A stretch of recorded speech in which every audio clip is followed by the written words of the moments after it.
The purpose of the trip to Kuwait was to give students at ASU an opportunity to experience a different culture and a different way of life than what they were used to. The experience we had there definitely encouraged us to, if we have the opportunity in the future to go to Kuwait and to study, I know I would welcome that opportunity. It's the coolest thing ever. I've never seen anything like it. It's really interesting, definitely a really amazing place, and you should come. Well, at first I was kind of apprehensive because of all the things you hear from over there. So I felt like it'd be a good, opportunity for, you to see the world and see what the heck the rest of it's like, not just northeastern Arkansas.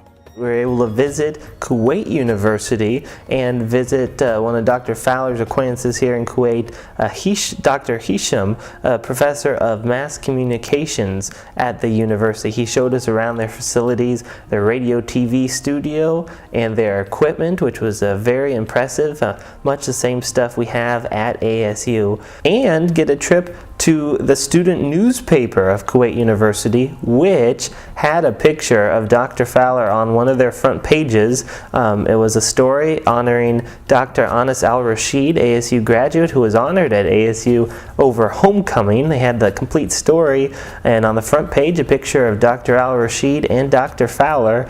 We spoke with their public affairs department about what they do for the U.S. Embassy, and we also learned what it takes for a Kuwaiti student to travel to the United States to study, as far as getting their visas and getting approved by their colleges and things like that. It was really nice. Everyone was really welcoming to us there as well, and they had some really nice presentations for us. I loved the markets. There's a lot of stuff there, and there was a variety of things to buy. There was rugs and clothing and children's clothing and food and fish. There was a fish market with fresh fish and shrimp and crab and shark. I touched a shark, a dead one, but it was a shark nonetheless. We went on to Falaka Island, which was one of the sites of the Gulf War. The Iraqis had taken over the island and everything, which we had learned the day before. Well, while we were there, we took a boat ride out there, and we ended up getting to tour some of their older houses.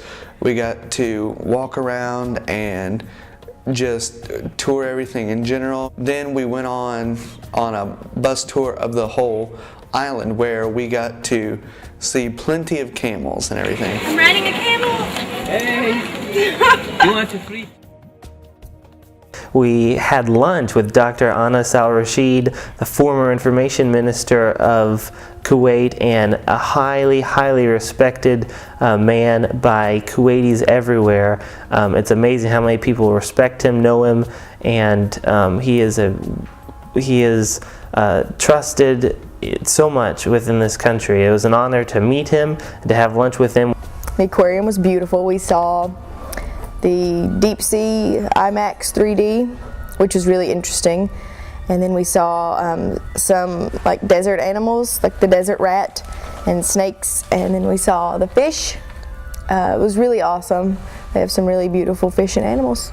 I don't really think school-wise there's much of a difference. There is a difference in the way that they govern their students and the way that their schools run.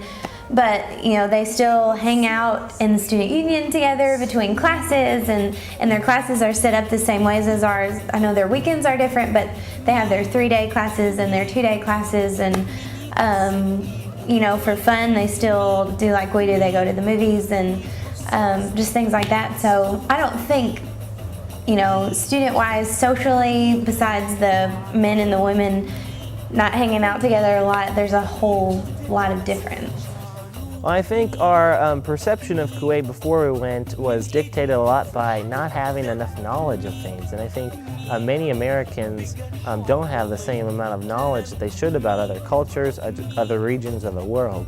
I think when we went, we learned so much about the people and what they do, how they live, And we learned that it was in so many ways similar to what we do and the way we live day to day and look to work and look to provide for ourselves and our families. And that was something that I think you can't really appreciate unless you experience firsthand. I think it was a blessing for us that we were able to do that. Everyone was really welcoming to us there as well. And Experience in Kuwait was a hands down good one. It's amazing. Better than what I expected. It was awesome.